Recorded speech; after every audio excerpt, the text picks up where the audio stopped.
Sunday, September 12th, the NFL kicks off on CBS and streaming live on Paramount+. Touchdown! Out of this world! The game's biggest stars will shine as the future steps into the spotlight. What will be the play everyone's talking about? Oh, it's caught! It's Murray magic! And as rivalries reignite, who will stand tall? Stream your local CBS games live all season long on Paramount+. Hey man, football is back, and there's no better place to get in on all the action than DraftKings, the official daily fantasy partner of the NFL. DraftKings is your one-stop shop to make it rain all season long. And DraftKings is giving new players a free shot at millions of dollars during week 1. If you haven't tried DraftKings yet, it's simple. All you gotta do is pick your lineup, stay under the salary cap, and see how your team stacks up against the competition. Nothing adds to the excitement quite like watching the game and having free shot at huge cash prizes. And while you're perfecting your daily fantasy skills, don't forget to check out DraftKings free-to-play pool, where there's even more cash up for grabs. Head to the app now. Download the DraftKings app now and use the code SMOKE. And for a limited time, new players can get a free shot at millions of dollars during week 1. Don't miss out on all the action. Enter code SMOKE for a free shot at millions of dollars of prizes with your first deposit. That's code SMOKE, only at DraftKings, the official daily fantasy partner of the NFL. Minimum $5 deposit required. Eligibility restrictions apply. See DraftKings.com for more details.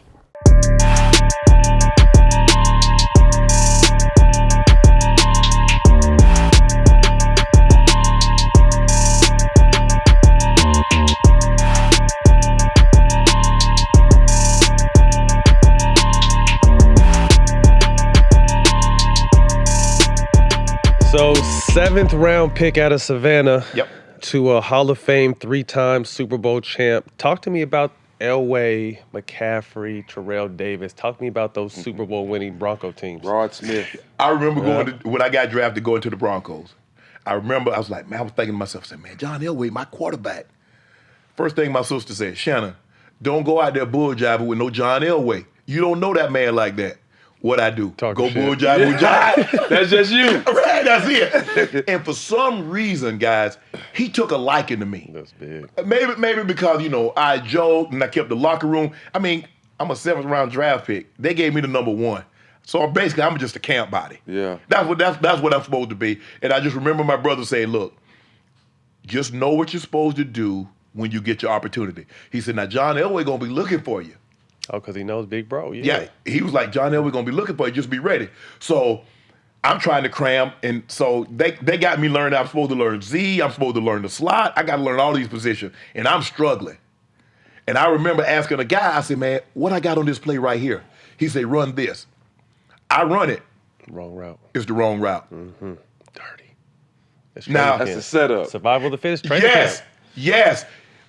He and I fighting for the same job. I knew it. Mm-hmm. So if he could get me out the way, right. But I swore to myself, I said I would never, ever do that to somebody. Mm-hmm. I say, if I'm secure in who I am and what I am, I don't need you ain't got to belittle you for me to shine.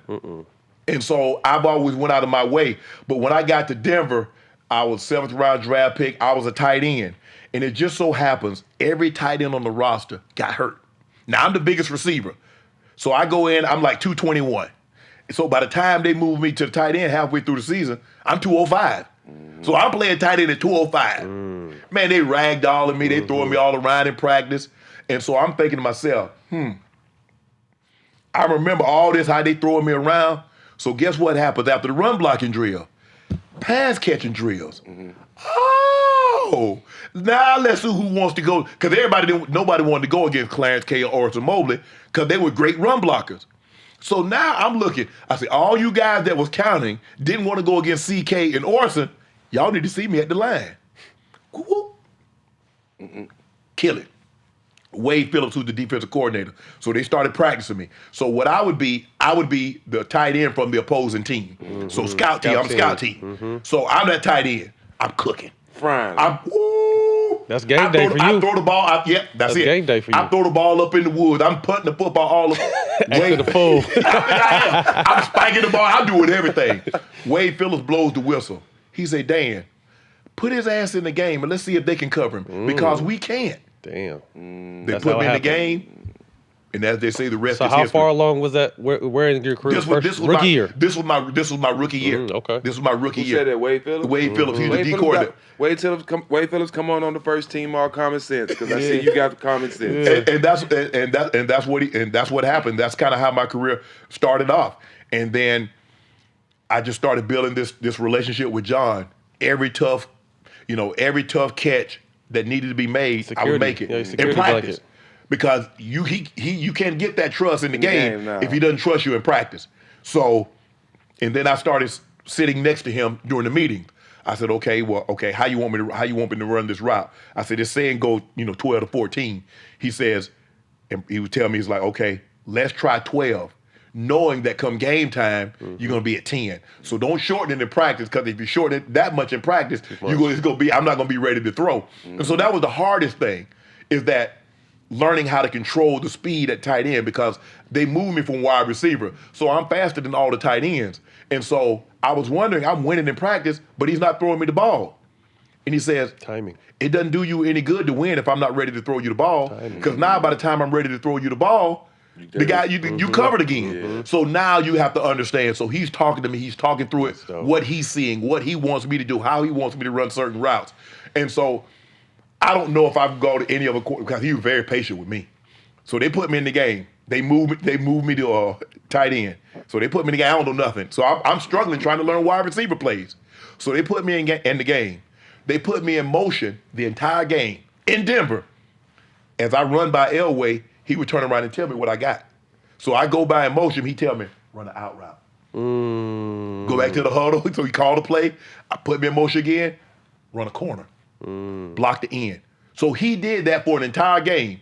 I don't know how many guys would have had the kind of patience, because not only he's telling me what I need to do, he also got to go through the reads. Yeah. He got to worry about what defense they're running, where he's going to go with the football. But he took enough time to say, so you know what? So that just got me, okay, now I need to get on top of this. And so I started watching more and more tape. I wanted to know as much information as he did. And so it just got where it was like second nature. So he had a large part to do with my success, because he was very, very patient with me. Dan drafted me. Dan Reeves, he drafted me in the 7th round, but he said, look, his brother is an all-pro. It's got, the work ethic, there's got to be something. We're going to find something. We got to find something. So I was on all the special teams, which was, at the time, wide receivers didn't play a whole lot. I was on kickoff. You wasn't going down there hitting on nothing, man. Head bustle. Man, you wasn't no head bustle, man. Stacks. Look here. You was laying people out? I was a gunner on the punt team. It's over. They couldn't do anything with me. They put the double out there to put them head up. I break through like the Incredible Hulk. Get on them horses. Get him. But it's different now. You don't really try to. For me, I was looking for that kill shot. It's a different mentality now. Yeah, way it's different. That's why it's so hard to evaluate guys, because back when I played, they were trying to twist your helmet. Trying to hurt you. You run that 7 route, like guys I've never seen to run a 1-step slant route. But you know why? Because they're not worried about that kind of punishment that they was doling out back then. Back then, yeah. What? You run a 1-step slant route, it was over. Taking your head off. It was over. But now, so that's why it's so hard for us to evaluate when they say, well, what about this guy? What about that guy? The rules have been changed so much. Yeah. The way they attack the quarterback, the way they a defenseless receiver. I'm like, what is a defenseless receiver? He got on helmets and shoulder pads. He's not defenseless. He's running the route. Yes. You on a football field, you should expect to get hit. But and then Ed came later, Terrell came later, and then we started. Mike Shanahan was my offensive coordinator when I first got there. He leaves, comes back as the head coach, and then Mike was tough. The expectations, he expects you to make every play. No excuses. He came in, you catch a pass, finish 40 yards. So he was way down the field. So we had to catch, I might catch a 5-yard route, but I had to run 40 yards. Yep. Because that's what Jerry Rice did. Yep. And so that was instilled. So he came from San Francisco. He came from San Francisco. So that was our mentality, is that get home. We were always trying to hit our head on the goalpost. And he brought a mentality of how we practiced, how we met, the expectations, have fun. But the thing was, I just remember he's always saying, okay, 84, get them going. Because that was, in training camp, offensive coordinator Gary Kubiak, my position coach, he said, 84, we need you to strike up the band today. So now it's time. It's time. I'm talking. Right. Ooh. 84 gonna get somebody today. Somebody gonna get it got today. They don't want to see 84. Y'all don't want this. Y'all don't want these kind of problems. And man, it would get going and that's what it was about. You guys have been on a team where you're really, really close. Yeah. Mm-hmm. And we were really, really close. We everything we bowl, like I said, we go bowling together. We did almost everything together. And in training camp, John, like I said, John would come up, guys would come up. They would just show their face. Just show their face. Show their face. Just show their face. People don't understand how important chemistry is. Those are normally championship quality teams. Or at least you have the ability to win a championship. Yes. Those kind of teams. I was fortunate enough to play on a team that won. I was on a team that I thought we had the talent, but we just didn't vibe like that. Right. Our chemistry wasn't like that. So I tell people all the time, it's more people. Chemistry. That's a class that you take in high school and college. No, it's not. That's just the most important recipe. No. You can't force it either. No, you can't. You guys got to sincerely believe that guy has my best interest, and he got to know that I have his best interest and the common goal. I tell when I talk to young guys, I say, look, whatever you want to do, I got no problem with that. If you want to be go to the Pro Bowl, or you want to be all this, or you want to be MVP, be that, but not at the expense of the team. Yeah, thanks. Because if you want to be that, I know you're going to put the time in. I know you're going to put the effort in. You're going to put the training in. You're going to put the studying in. But not at the expense of the team. And that's mainly when I butted head with guys, when I know all they cared about was stats. They ain't care nothing about the team. Yep. That rubbed me the wrong way. Yep. I don't want no part. I don't.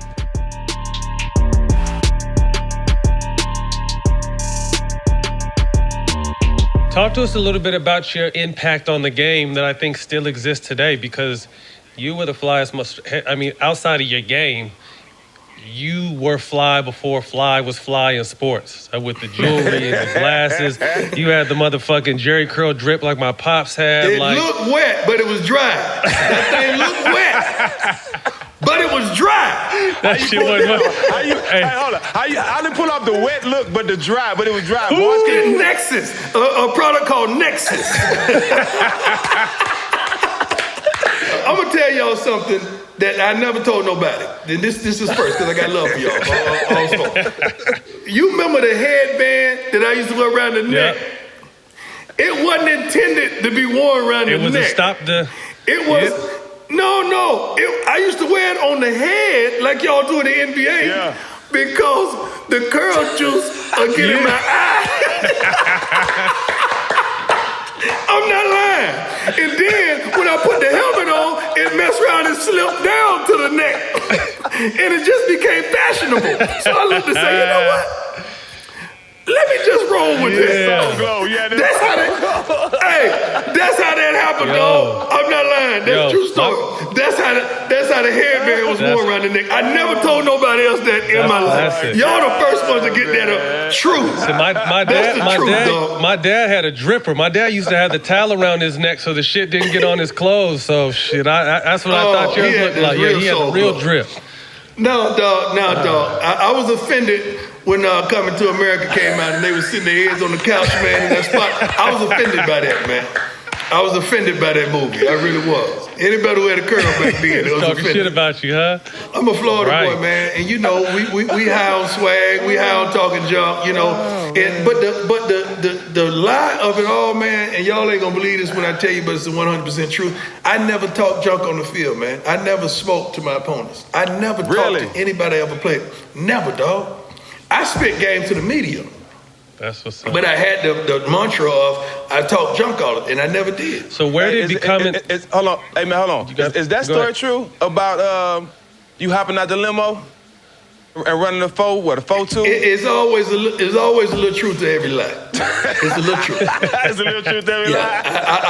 I did catch the rabbit that day. I ran my butt off. You caught the rabbit? I didn't leave I caught the rabbit. I ain't leave in the limo that day. I did what everybody else did. It was normal. But I left right after I ran because it was, what am I going to lay there and put 225 and do that for? Ain't nobody laying across my arms in no game. Bench press. Ain't no high jump. What am I high jumping for? I ain't got a high jump in no game. So I wasn't doing none of the foolish stuff at the combine. Yeah.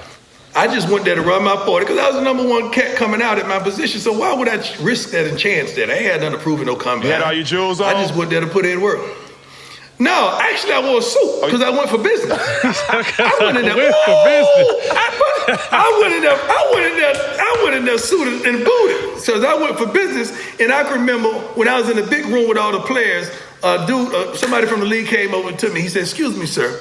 There are no agents allowed inside." I said, "No, partner, I'm a player. I promise you, I'm a player." For life. You played for both of our favorite teams. I think. Did you win a championship with Dallas? Yeah, with the Niners. Did he? Yeah, we won one with the 49ers, then we went over to Dallas to let them know. So Jack is a Dallas fan. I'm a Niner fan. What was it like playing in those times? You played with two great, Aikman, Emmett, Michael Irvin, and you went over and played with Steve and Jerry, John. Talk to us. Well, my finest place I ever played was Atlanta. That was home. You know, when somebody drafts you, that's your home. That's your blood, man. Like Atlanta drafted me, so I'm forever in debt. And I loved Atlanta, but they didn't have the expectation of winning. And I was a winner, and I wanted to win. So when I was a free agent, they didn't even offer me, man. They just let it ride out. So I was getting ready to go to mine because I went on a little tour. It was like a little bidding tour. Everybody was trying to see who's going to get prime. And I can remember getting ready to go to the Dolphins. I even had Dolphins cleats made. Like Nike had made my Dolphins cleats. They said, "Where you going?" I said, "I'm going to go on over to Miami. I'm going to do the doggone thing." I went and met with Eddie DeBartolo, man. And he said, "You want to do this?" I said, yeah, I want to do it. So we even had a handshake agreement. I got on the plane and went back. Before I landed, I think Bledsoe had hit the Dolphins with about 330 yards passing. So they was blowing my phone up. Now they want to do the deal. Now they want to come up with the money. But I was always been a man of my word. If I say it, it's going to be that. So I had already gave Eddie DeBartolo my word. So I went to San Francisco, man. And I remember the first day of practice going in there, me with the head coach, he's like, "We have no individuals on the team. You know, you got to coincide with what everybody else does." Like, it kind of offended me because you haven't done your homework. You was expected to get prime, and I introduced you to Deion. I'm trying to show you who I really am. You know, prime just comes out on Sundays, man. That's just my marketing. That's just what I did to get my paper. So, man, I go out on the practice field. Jerry got on red tights. Ricky Waters got on black tights. This other kid. And I said, "Well, I thought we was a team. I thought everybody did the same thing." So they kind of rubbed me the wrong way, man. But we put in some work that year, and we won the Super Bowl. And that was one of the best years individually I think I've ever had. And I loved it. But I just was empty, man. I was empty after we won the Super Bowl, man. I went right home. First one out the locker room. First one in the hotel room. I ain't even go out club. I ain't even go kick it. I'm just sitting on the edge of my bed like, dang, that ain't what I thought it was. I knew right there I needed a challenge, man. So I needed a challenge. So then that's why that took me to Dallas. I wanted to go prove I could get y'all there. Now I'm finna go get y'all back there. I wanted to prove that. Did you thank him for that, Jack? I'm finna thank him now. I appreciate it because I've been a Cowboy fan since a baby. But you also played in San Francisco. I think you played with somebody from my hometown named Tim McKay. It was in Atlanta. You played with Tim was crazy. Yeah. Tim was a trip, man. I remember a trip. Yeah. I remember, man, still. I remember, man, playing with this cat. And we had a great year. I think I had like 7 picks. He may have had 6. And every time he picked it, he brought it. I used to say, "Hey, man, when you play blackjack, the only way you win is you get to 21. You get that ball to 21, some good things happen." So every time people got a pick, they got it to 21, and good things happen. Right. He'd get a pick and run all the way across the field and pitch me the ball, and we housed that thing. But Tim, man, I remember I was trying to blow him up so he could make the Pro Bowl with your boy. And we was on the interview, and they say, "What you like about Tim's game?" I said, "Well, Tim does this, he does this, Tim does this." They say, "Well, Tim, what you like about Prime game?" He's like, "Well, he ain't better than me." I said, "Nigga, what's wrong? What is wrong with you, man?" Dog, I almost swung doing the interview. I'm not lying, man. I'm like, this dude flipped out on me, man. I could not believe that, man. That's crazy. Hey, you know, I ain't never met him, and I heard a lot of stories just like that about him. I know his brothers and everybody, but he from my hometown. But I heard the same type of stories about him, man. Yeah, man. He had a little jealous spirit in there, man, which I don't know why. You know, it was all good, but that's who he was. All good. It was a trip.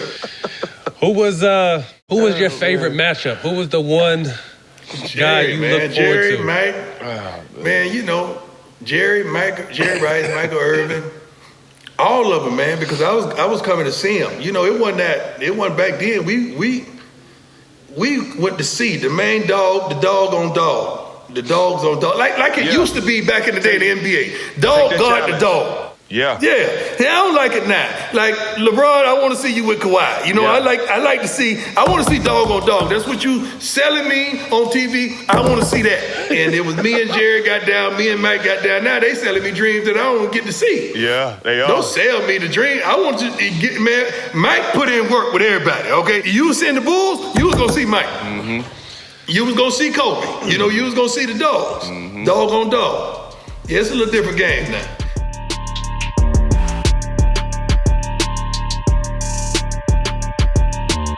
I played, 15 years and had a contract for 2 more years, but I happened to luck up and win a championship with Golden State, and I retired early because I wanted to spend more time with my kids. I felt like I was missing a lot of important times in their lives because I was in one city, they're in another.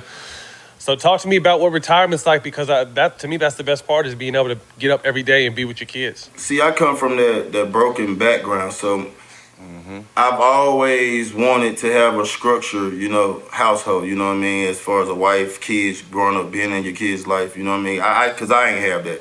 And you realize, you be like, dang, man, I'm missing so much time. And thank God I had 2 girls first, you know what I mean, so I kind of got spoiled and had my son last, so I get to see, the first time he get to go to the potty, the first time.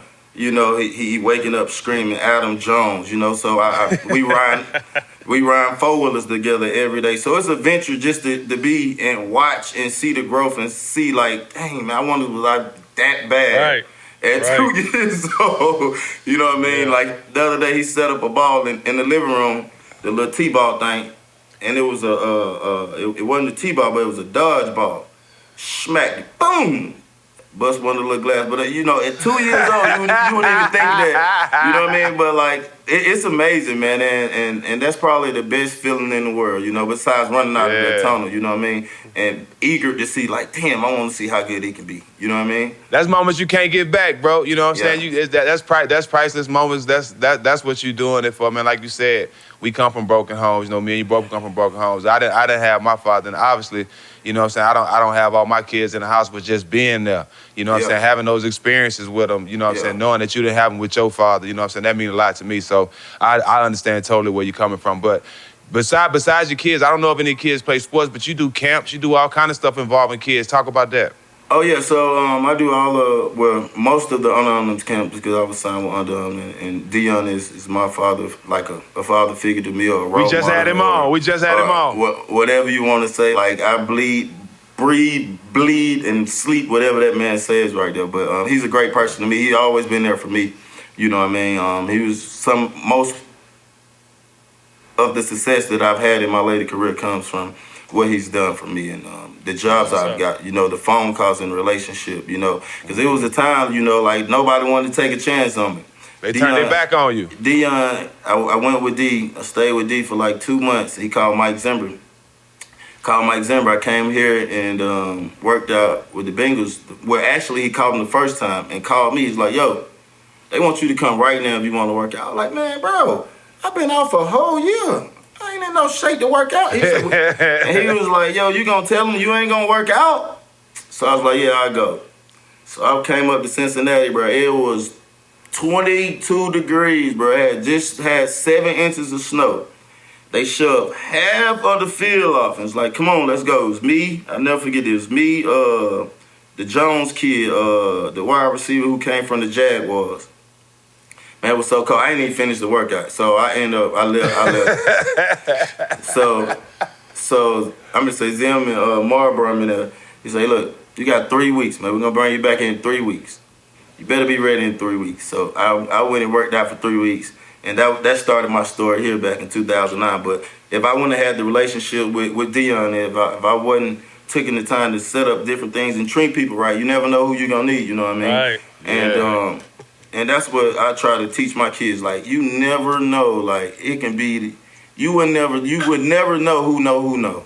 You know what I mean? Like, for instance, I was doing the wrestling, right? So the lady who owned TNA was Dixie. So Dixie was best friends with Jerry Jones. That's how I got to Dallas. She asked me one day, I cannot make this up. She said, if you could choose one team, who you want to play for? I said the Cowboys.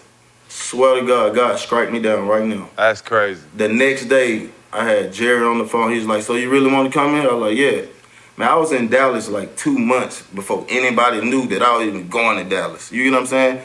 Yeah. All the way out in Prosper, Texas, man. Like, so like, my life has been like, because, you know, I had my ups and downs, like, and I ain't shying away from it. I like to fight, and I've had this and that go on, but like, the people that I've treated and the people that I've met, I would say that I've built relationship to just because of how you treat people, man.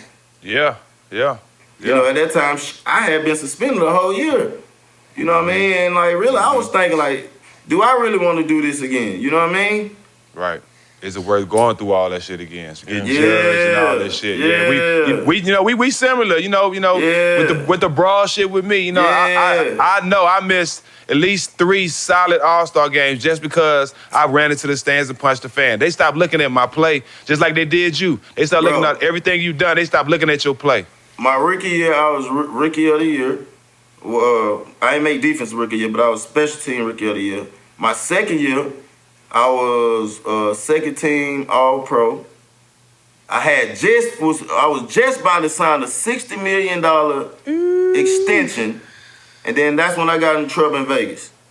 Mm-hmm. Then so I get in trouble in Vegas and missed 2 of my prime years. I was 23, 24, 25. I was 25 when I went to Dallas, I think. Mm-hmm. But like I missed a lot of my prime, like where when I could wake up in the morning and run 4.25 with just like without stretching or not doing nothing. You get what I'm saying?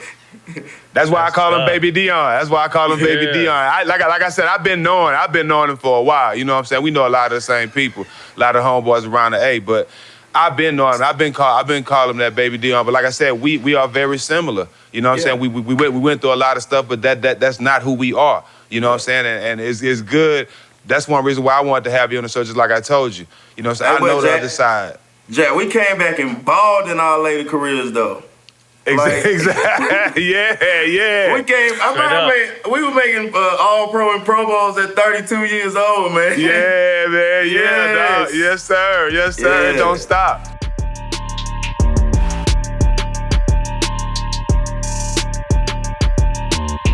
You're big and have been speaking and outspoken on mental health. And that was the one thing when I got a chance to talk to PG while he was in the bubble, was he was dealing with some mental health and anxiety and depression and separation. How serious is this? Because as black men, first and foremost, and as black athletes, it was looked down before as almost a weakness to talk about issues you had. Obviously, we're past that and it's more talked about these days. But what is your take on it, being someone that has suffered from it? There was a lot of guys, struggling in that bubble. And there's guys in the NFL struggling right now. So, it's not a game. It is serious. But, that's why I talked about, marijuana is because when I was playing for the Dolphins, that's when I realized something was going on. And marijuana was the thing that got me through that year. That was the first time I was able to smile again and feel again. And then, you get to I got to the off season. And I went to McLean Hospital, and I was there for 3 months in an outpatient program. I was diagnosed with borderline personality disorder. The best way to describe it is like an emotional disorder, being able to self-regulate your emotions, right? Long story short. I took dialectical behavior therapy. That's a group therapy. I took mentalization therapy. I took self-assessment. One-on-one with Dr. Gunderson. I did a clinical evaluation, neurological evaluation, just to see what was going on in my mind. And I was put in this program, and it changed my life. And there's so many of us that deal with, this life is hard, and if you don't have a game plan around how you're going to deal with stress, that stress can turn into a mental health challenge and mental health issue for you. It may not be bipolar. It may not be borderline. It may not be anxiety. But if you don't correct these things, then it can definitely hit you in a major way. So, even now we got people dealing with anxiety and depression for the very first time. So I just think that, for me, I appreciated Paul George saying it, because there's a lot of athletes dealing with anxiety. There's a lot of athletes dealing with depression or understanding, being comfortable with who they are in this big space. So now you got the Kevin Loves of the world. You got the Dak Prescotts of the world really using their platforms to talk about it and highlight it. We still talk about it wrong in the media. You saw what Skip Bayless said after Dak Prescott came out and said, weirdo. So, there's a long way to go, but I love where we're at right now. And once again, led by the athletes. So it used to be a taboo topic. Not to press too much in your personal life, is this something that's ongoing, or did you get it fixed when you went, or is this still a daily battle for you? Now it's interesting, because there's so many ways it can present itself. Mental health can present itself in over 300 different ways with just one diagnosis. So for me, going through that process really gave me the skills and tools I needed to self-regulate. So, I could be in a moment and I'm like, well, what tools, what skills do I have to regulate? You know what I mean? To manage this. Do I kind of make it better? Do I want it to stay the same or make it worse? So what I do now, and I'll go back to my last years in football. So what I did in the football season, I had a game plan. I knew that was the most stressful time of the year for me. So every week I would sit down with a mental health practitioner. Before practice, I would jump in a float pod. After practice, jump in a float pod. Like I was very intentional daily in my mental fitness. Routine. In the off season, what I do is as needed. So I'll probably like once a month check in with a mental health practitioner, or I might check in with a family member or a friend, just like, yo, how you doing? He or she checking on me. But part of my daily routine, because I feel like you need to make deposits because something's going to happen, right? Like who would have known this year would have turned out the way it is? Like did you have the deposits to be able to be strong enough through this? So meditation is big for me. Being able to recover, get away, turn off at night, shut my brain off is important for me. So those are things that I do every single day to make sure I'm making those deposits. So when those stressful moments come up, I'm good. I'm ready to go.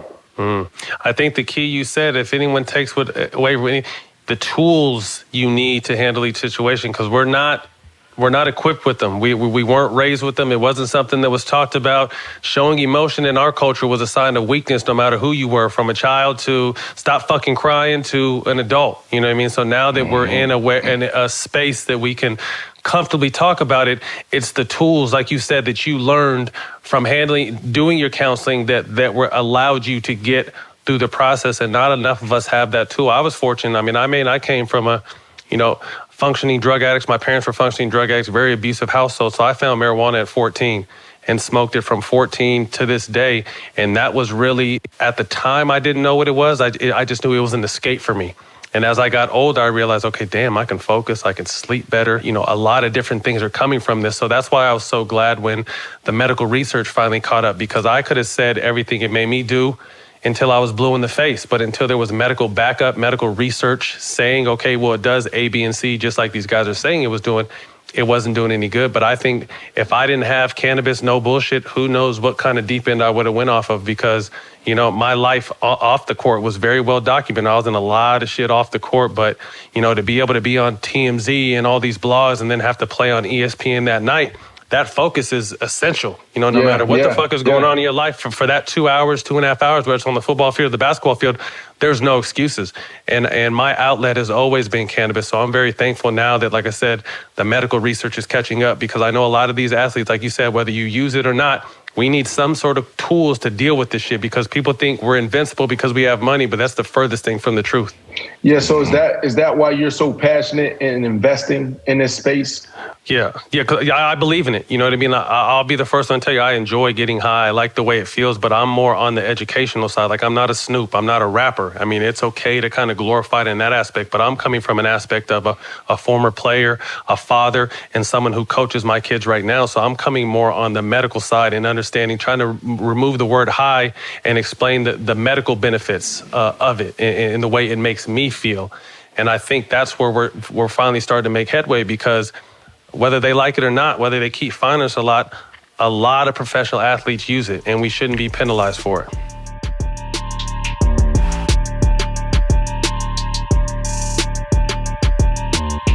As a receiver, you get teed off on, people always get to hit you. I remember I used to love the crack back, the peel back block. Do you have one particular peel back or crack back where you just fuck somebody up? Man, I got one to tell you. It was an absolute fail, man. I got some that I really took some people out, But I got one where it's an absolute fail. I'll tell you about. It's actually a little more fun. We were playing Chicago, and this is my rookie year. And I had to go in and crack Lance Briggs from the Chicago Bears. Good. He's from us, so we played in high school at the same time. He's from out my way. Okay, big boy. He's solid. He's a man. Big boy. Somebody you don't want to have to hit. Man, he saw me. I'm coming down in motion. My little slow and my little short motion. Act like I'm about to run my route. I'm trying not to look at him, but I'm peeking out the inside of my eye.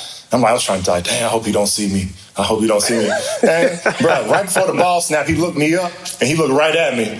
And he just ran, right when the ball snapped, he just ran right at me, diagnosed the play. He just ran at me, ran through me, made a tackle.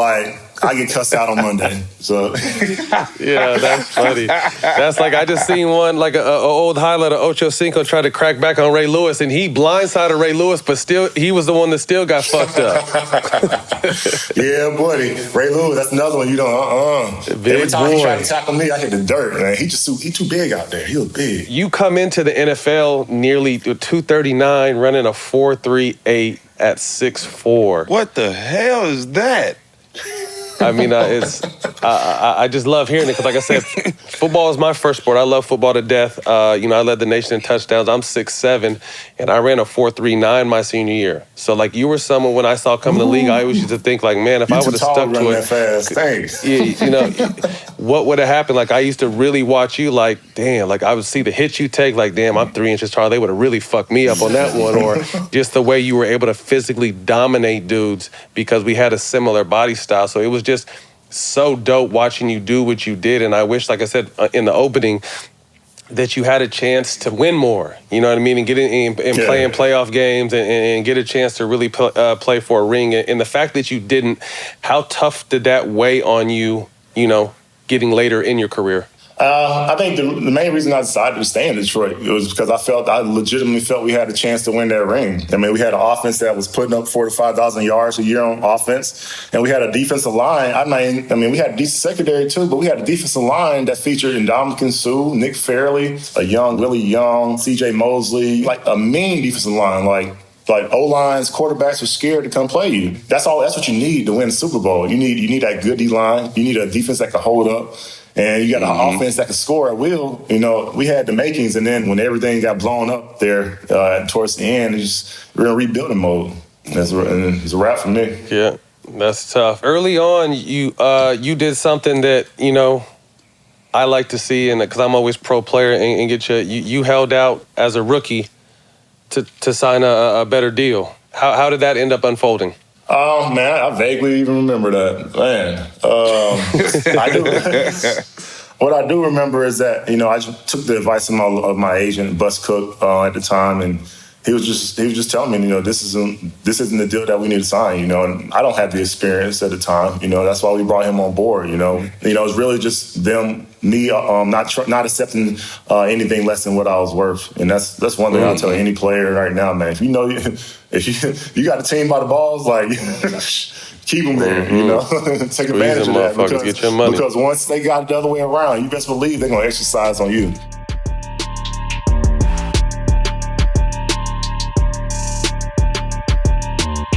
So you win Defensive Rookie of the Year, Pro Bowl soon after, All-Pro, playing 16 years.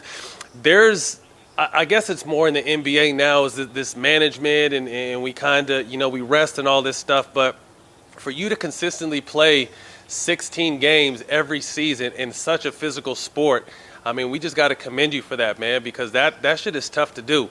We play basketball, it's a little bit physical, but to be out there every single day and suit up as a football player, man, that's tough to do.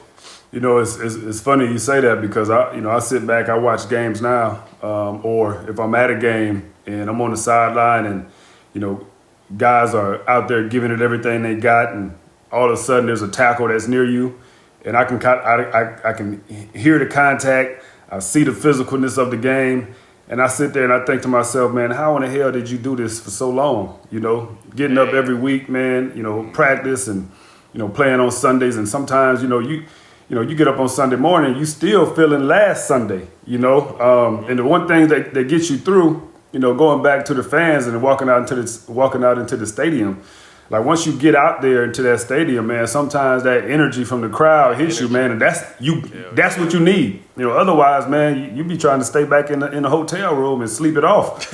But yeah, it's a tough game, man. But you know what? When you love it, you know, and you're fighting for a chance to win the championship, man, you'll run through a wall. Your guys' bodies are really beat up, and like you just said, without that adrenaline sometimes, shit, you'll know where you would be. So what is your routine? So if you play on Sunday, walk us through the week leading up to the following Sunday. Game's over, you know, now it's on to the next opponent. But what you'll do is on that Monday, you'll go in and you'll watch film of the game you just played, you know, kind of go over, you know, any corrections that the coaches have seen. You know, they'll give you a grade, you know, as far as how you performed, whether or not you missed any assignments. So you might have some, if you got a bunch of red check marks on it, it's like school. Your ass had a bad day. So then, you know, after that, either before or after that, you know, you get you a workout in, you know, try to work through everything, man, and keep yourself mobile. Usually Tuesdays are your days off. So between Monday and Tuesday, you're trying to figure out, you know, when you're going to try to get your massage in and all that stuff, man, to try to, you know, work some of that stuff out. Wednesdays and Thursdays are your long practice. Usually Wednesdays are, you know, you go over first and second down. So that day is going to be long. You're going to get out of there maybe 5:30 or so. Thursday is going to kind of be the same thing. You're going to go over your third down, and then, you know, kind of marry some red zone, which we'll have on Friday, and then some first and second down stuff. But it's mainly, you know, you focus on that third down and trying to get off the football field. So that's going to be another long day, 5:30. Then Friday rolls around. Friday you're going to go over red zone. You know, it's going to be more of a walk-through tempo for portions of it, and then you'll get into really some game management type stuff. But it's a shorter day. You know, you probably get out of there, you know, everything will be done probably 1:30, 2 o'clock. On Saturday, you're going to walk through in the morning, you know, meet, you know, watch some film. It's going to be pretty light. And then Saturday night, you meet up at the hotel, and you'll go through your individual meetings, team meeting, you know, pregame or nightly before the game meal or whatnot, curfew at 11, then, man, you back at it again on Sunday, ready to roll. Let me touch on that curfew, because, you know, as basketball players, we didn't have the structure from a standpoint, and you guys are really in there all day. When you go to the facility, you in there in the morning, and like you said, 5:30, you know, like a real work day. 9 to 5. You know, 9 to 5. Yeah, we go in there, we get our extra shots, we watch film, we get stretched, we lift, we do all that shit, we practice. We're still out of there in no more than 3 hours sometimes. With Nelly, we motherfucking be out there, in and out that bitch in 45 minutes sometimes. Yeah. But to have that kind of like curfew, and did you guys have roommates, or was that only for the players that weren't like superstars? How did that shit work? Some guys like the room on the road. I had my own room. When you first came in, like rookies, second-year players, you had to have a roommate. But if you older in the game, you stay in a room by yourself. So, yeah. Okay. I couldn't imagine having no room. I couldn't get nothing off on the road with a roommate. Hey, nah, I couldn't have done that. Cut it out. Hey, speaking of y'all, man, I know y'all done have curfew. I lived in Atlanta for about 8 years, man. I remember, man. So you seen Jack a lot? Man, I seen Jack a few times. I seen him a few times, man. And I remember being out one night, man. It's 5, 6 in the morning, man, and I see my man AI. AI is out there at the club, man, and like, damn, this man, how's he out? He got a game tomorrow. Man, AI got out there and gave them people 45 points, man. I said, shit, well, he know what he doing. He know what he doing. Some of us can do it. On the flip side with us, you know, that whole Warrior team, we would be out till the sun came up sometimes and still have a game that night and still went hard the whole night. Yeah. Just, like I said, it was just so much different to where, like I said, not that we were we were actually wild, but I'm just saying as far as the structure and the rules and the regulations, we didn't have that kind of shit. You know, once we got to the league, it was like you say, like you're real adult. So everything you on your own, doing whatever you got to do. And some people can handle it and some can't. Right. And to really, I mean, I think that freedom, that leash that they give you, some motherfuckers hang themselves with it. Because like you said, if you can't, you out here doing whatever, and you're not performing on Sunday or when the ball goes up at 7:30 for us, you hanging yourself. Right. No doubt about it. Yeah, I almost did it. You was able to turn that leash into a motherfucking gold chain, Jack. You made it work. Lasso. I thought it was a lasso. Pull all that cash in.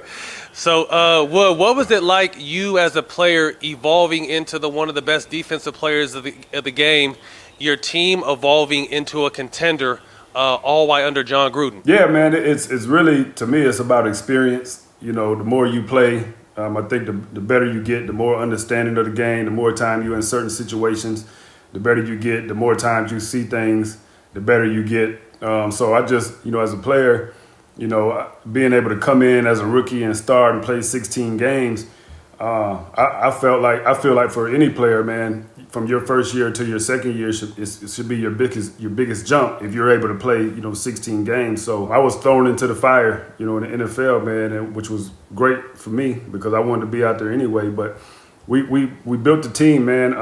Gruden and our GM and everything. They started building that contender, bringing in some pieces, and putting them in the right places. We were a veteran team, so we had Tim Brown, who was there when I already got there. Then Jerry Rice came, outside linebacker named William Thomas, and, Eric Allen was there. So we had some veteran guys, and then we added some pieces, man, that, got us to being a contender in the league. And so, I was around some guys, man, like some real live, legends, man, Eric Turner, Eric Allen, then Rich Gannon came in. And so I was Jerry Rice, man. Come on, man. Charlie Garner, my boy Charlie, man. So I had, he was a beast. Man. So I had some real dudes. I felt like I couldn't help but get better.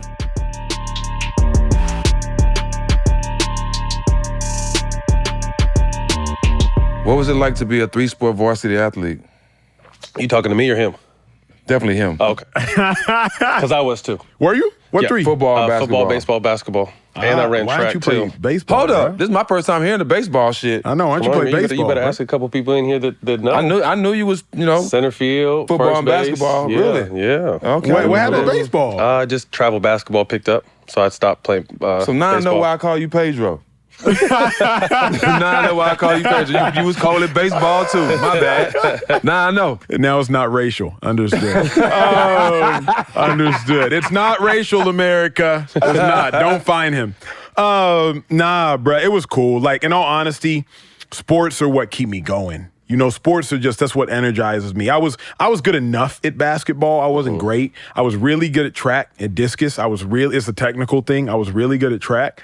But football, I was so raw, I knew I could be good. And I was never the biggest, never the smartest, but I was like, I'm either going to be the biggest, the fastest, or I'll be the smartest. And I was never the biggest or the fastest, but I was like, okay, people don't realize, and y'all get this, man, sports, you got to be smart. It's 90% mental. IQ got to be high, yeah. 90% mental. Like, you have about 90 plays on a football field. During the game, you take about 30 of them in, and adjustments based on a receiver motioning and moving, especially as a middle linebacker. Right. You have to be brilliant. Like, people don't get it. People don't respect athletes intellectually enough. You got to be brilliant. Playing football in Texas, was there any chance that you would go somewhere else for college? No, not a chance, bruh. Never. Never. Texas, we were nice. But, bruh, remember, Vince Young was 05. Yeah. I went to Texas in 08. So there was no. I mean, you play football in Texas to go to Texas. You know what I'm saying? Like, you don't even fix your lips to think about going. And I'm not even one of those, like, crazy diehard alums. I'm just like, no, Texas. That's what it is. Texas. That was the standard. Like, it was a standard. Talk to us about that experience actually being a Longhorn, though. First 2 years went crazy. We was 24-1 the first 2 years, bro. I didn't lose a game. Who was your quarterback back then? Colt McCoy, two-time Heisman finalist, winningest college football quarterback when he retired, when he left college. We lost one game my first year, And then we ran the table my second year till we got to the national championship and lost to Bama. Funny enough, we were Bama's beginning of their streak. Right. Bama beat us in the national championship, Mark Ingram, Julio Jones, and they go on to win 7 of the last God knows how many. But, bro, when you're winning at Texas. Nothing like it, huh? I mean, bro, whew, don't get me started. Ain't nothing like it. Nothing like it, man. So talk to me about this, though, on some other shit. Being in such a strict household and then kind of gaining some sort of freedom, and you're a young man at Texas now, you're on a winning football team. What's that like to you? Because you were so confined in one space and now you're somewhat free and you're on top of the world. Man, that's good, bro. They say when you go to college, at least when you go to Austin 6th Street, it's going to make or break you. Yeah. You know what I'm saying? Like when you're away from home, it's either going to make or break you. I don't think it broke me. You know, it was cool being away from home. The thing about it, though, I had my big brother there. He's 1 year older than me. And so I think he made all the mistakes for me. And he knew just how far I could go before reeling me back in. And the big thing was just like, don't make the pivotal mistake. You know, have fun, live your best life, but keep your grades up. Don't get suspended. Don't do nothing wild. And like, for really, if you Nigerian, it's like, don't embarrass your last name, right? There's a saying y'all probably heard with Nigerians, Naija no de carry last. Naija no de carry last. Nigerians don't carry last. Like, you can't finish in last. And all that is in kind of Nigerian culture is like, you got to be the best. Right. And so I didn't really have that luxury of just doing whatever, because it's like, you got to be the best at whatever you do. Plus, my freaking brother was there. He was a genius. He was an academic All-American. He was an athletic All-American. So I was like, oh, God. So, yeah, that was college, man. What's your most memorable moment on the field? Golly, that's a question. My senior year at Missouri, this is how I ended up a third-team All-American. Senior year at Missouri, their field was terrible, bro. Our captain running back tore his MCL, ACL, PCL earlier in the game. Star linebacker next to me, Keenan Robinson, he got drafted to Washington in the 4th round. He broke his thumb. And he broke his thumb, but it broke out of the glove. Like the thumb was no longer in the glove. And that's my dog. Like Keenan was my dog. I was in his wedding and all that. So star linebacker tears his whole knee up. Keenan's thumb is out of his glove. He runs off the field during the play. He's like, ref, my thumb. He runs off the field during the play. I sit there. The ref doesn't stop the game. They throw a now screen. I run over to the now screen. I force a fumble. I see my team recover. I don't even wait for the ref to signal recovery, and I just run off to the sideline to check on my dog. That was the most memorable. It was like, he got hurt. Ref didn't stop the play. They throw a bubble. I force a fumble. Don't even care about the ball. I see my other little young bro recover it, and I just run like, hey, what happened to Keenan? That was wild. Yeah, that was wild. Most valuable takeaway from your 4 years as a Longhorn? You have to be consistently good to be great. You got to be consistently good to be. Everybody wants to be great, but what's being great look like? Being great looks like being consistently good. Dedication. You turn on a tube every day, and if you watch Speak for yourself, like, oh, he's good. Then the next day, oh, he's good. The next day, oh, he's kind of good. The next day, oh, he's kind of good. All of a sudden, it's like, you know what? Guys might be great. Right. You know what I'm saying? Like, you got to be consistently good to be great. Stack, when I was playing ball, I knew the normal plays would come to me, but I would try to find 1 to 2 highlight plays a game, right? If they line up in a certain offset formation, I know exactly what they're going to do. I'm going to go make the big play, tackle for loss, sack, something like that. And now I take the same thing on TV. Right. Every block, every conversation, I know is going to be all right. But you got to find the one quotable soundbite that makes somebody, like you said, stop twice and say, hey, y'all make sure y'all run that back. You got to be consistently good to be great. You said something off camera, now since you talked about, kind of finding your magic in this space now, that I thought was really interesting because, although, our job is to talk sports for the most part, not everyone is interested in sports. So you try to find, I don't want to take your word from you, but explain that. Yeah, man. Not everybody cares about sports, but everybody cares about life. And so I really just use sports as a masquerade to get to the root of life, because everybody wants to talk life. So sports to me is just an avenue to get to life, because life is a vehicle. There it is. It's a vehicle to get to life. Everybody cares about life. Not everybody cares about your favorite team. You know what I'm saying? I like that.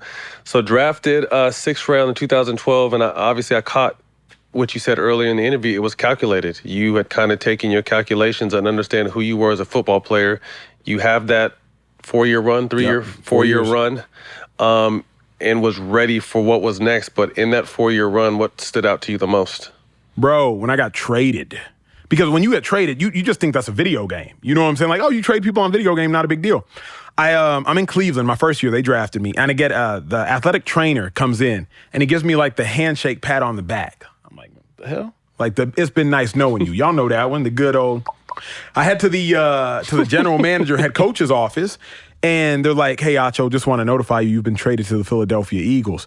I'm trying to hide my jubilee because I'm like, get me the hell out of Cleveland. Like, we about to go to Philly. They got LaShawn McCoy out there, Mike Vick out there, like some real stars. Craziest thing, though, like your flight's in 3 hours. I left. True story. By the way. Bro, when you get traded, y'all, I don't know if y'all was traded or not. When you get traded, flight's in 3 hours. I went to Philly. I didn't go back to Cleveland for 5 years. Somebody packed up my stuff. They moved it. I get to Philly. I stay in a hotel. And it's just like, you're just goods. You're just packaged goods. So that was probably the craziest and most memorable thing of the 4 years, man. That is wild. Did you know that sports media stepping into this space was something you wanted to do, or did it just kind of fall in your lap? It fell in my lap, man. I do what I'm good at. I tell people, I'm like, if I was great at math, I'd be an accountant. You feel me? Right. Like, if I was very gracious, I might be a secretary. But I'm a good communicator. And I study it and I work at it, and I'm just good at putting words together. It kind of fell in my lap, bro. Even uncomfortable conversations. Like, y'all realize people move to LA just to create a video in hopes that it goes viral, in hopes that Oprah calls them, in hopes that they get nominated for an Emmy, in hopes that they win. People sell their whole lives and dreams to do that. And I stumbled into it. Mm-hmm. You know what I'm saying? Like, I tripped and fell into it. And so I just do what I'm good at. And like I said, I'm bad at a lot. Like, don't get it twisted. I am bad at a lot. We all know. But I know what I'm good at, and I lean into that. I've tripped and fell into a few things, and my child support bills are crazy now. You're sick.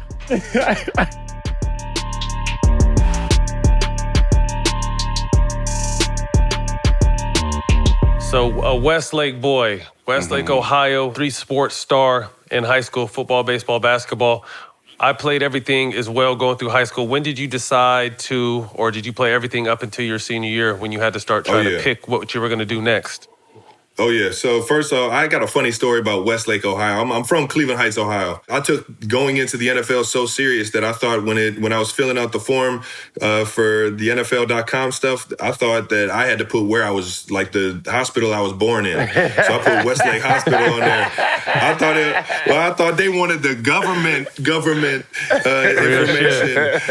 So that's how silly I am. I'm from Cleveland Heights, Ohio, and they just put Westlake up there. So it is what it is. Shout out to Westlake and everybody, but I'm from the east side of Cleveland. To answer your question, though, man, I still wish I could find my way onto an NBA team for a quick 15 days, 10 days. Yeah. No, I love hoops. I'm actually wearing the old school. I don't know if you guys were part of the old school Gatorade Hoop It Up.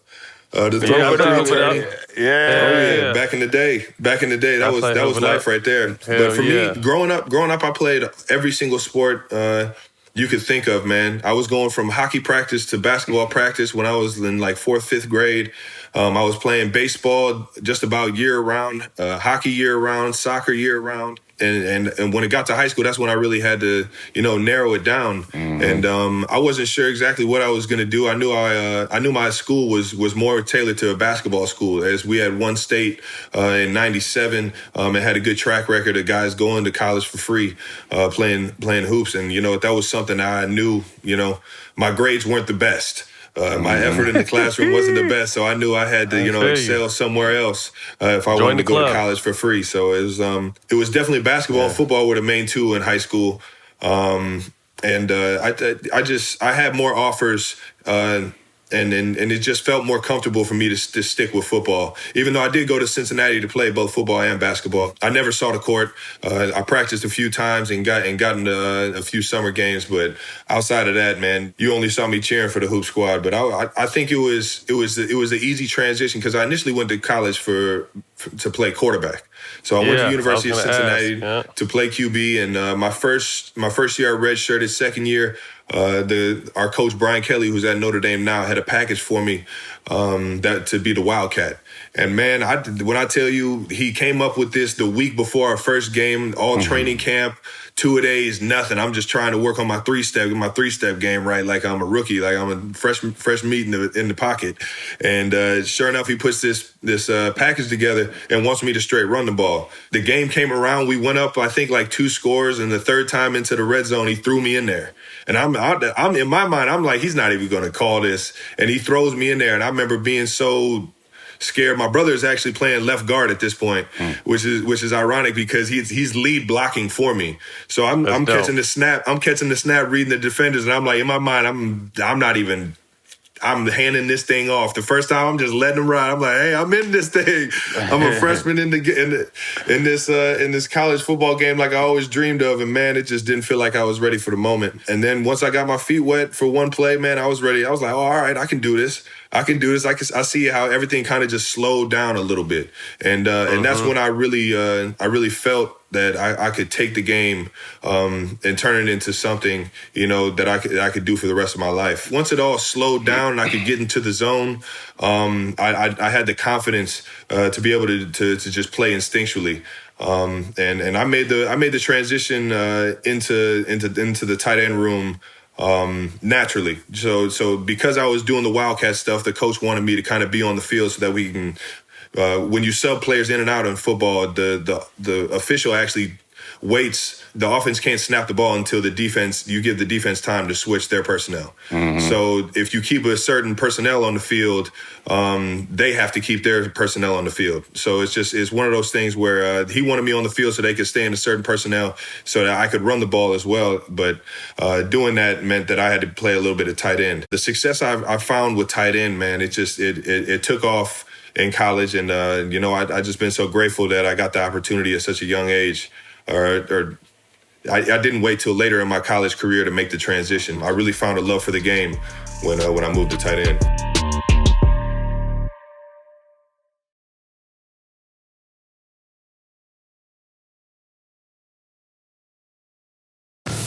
Sunday, September 12th, the NFL kicks off on CBS and streaming live on Paramount+.